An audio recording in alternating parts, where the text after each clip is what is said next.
పోలవరం నీళ్లు కానివ్వండి, లేకపోతే కృష్ణా వాటర్ కానీ తీసుకొచ్చి జలజీవన్ మిషన్ ద్వారా ప్రతి ఒక్కరికి, ప్రతి గ్రామానికి, ప్రతి ఇంటికి మంచినీళ్ళు ఇవ్వాలని చెప్పేసి నేను రిక్వెస్ట్ చేస్తా ఉన్నాను. ఒక పార్లమెంటు సభ్యుడిగా జలజీవన్ మిషన్ నుంచి కేంద్ర ప్రభుత్వం నుంచి 330 కోట్ల రూపాయలు తీసుకొస్తే ఈ రోజు కూడా దాన్ని టెండర్లు పిలిస్తే టెండర్ వచ్చే నాదుడు లేడు ఈ రాష్ట్రంలో. ఈ రాష్ట్రంలో పరిస్థితి ఎలా ఉందంటే, ఎవరన్నా టెండర్ వేస్తే 10 మంది కాంపిటీషన్కి వస్తారు పనులు చేద్దాం అనేటువంటిది.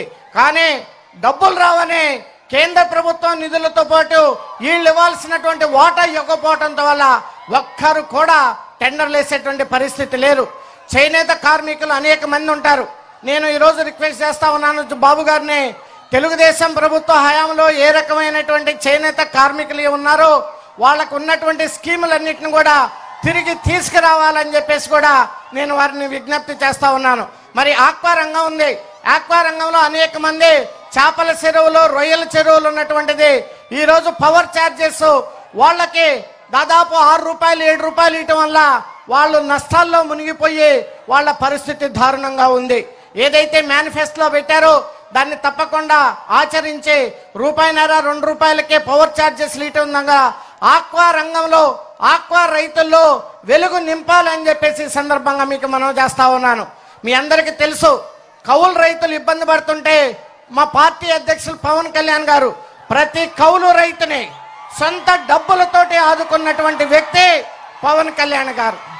రాజకీయ నాయకుడు అంటే ఆ రకంగా ఉండాలి. మట్టిని గురించి ఆలోచించటమో, ఇసుకని గురించి ఆలోచించటమో మరి ముఖ్యమంత్రులు చేస్తే సామాన్య ప్రజల పరిస్థితి ఏమవుతుందో అనేటువంటి విషయాన్ని ఈ సందర్భంగా నేను అడుగుతా ఉన్నాను.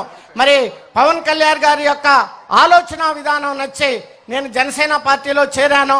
ఇటు పక్క పెద్దలు చంద్రబాబు నాయుడు గారి యొక్క ఆశీస్సులు, బీజేపీ ఆశీస్సులు ఉన్నాయి. నేను ప్రత్యేకంగా పవన్ కళ్యాణ్ గారికి నా హృదయపూర్వక ధన్యవాదాలు తెలియజేస్తా ఉన్నాను.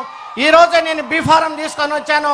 శ్రీరామనవమి సందర్భంగా తప్పకుండా మీ అందరి ఆశీస్సులతోటి మరి పక్కన ఉన్నటువంటి బాబు గారు అలాగే పవన్ కళ్యాణ్ గారు మీ అందరి ఆశీస్సులతోటి మీ ఇద్దరం తప్పకుండా గెలుస్తాం, అందులో ఎటువంటి సందేహం లేదు అనేటువంటి విషయాన్ని సందర్భంగా మీ అందరికీ మనవి చేసుకుంటూ జై జనసేన, జై తెలుగుదేశం, జై పవన్, జై చంద్రబాబు నాయుడు గారు, జై నరేంద్ర మోడీ గారు. Thank you very much.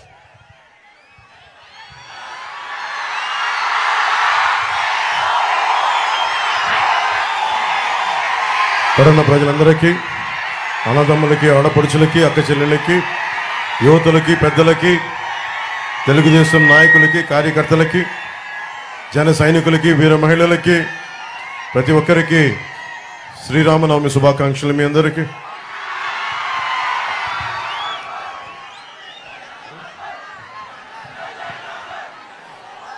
మాతో పాటు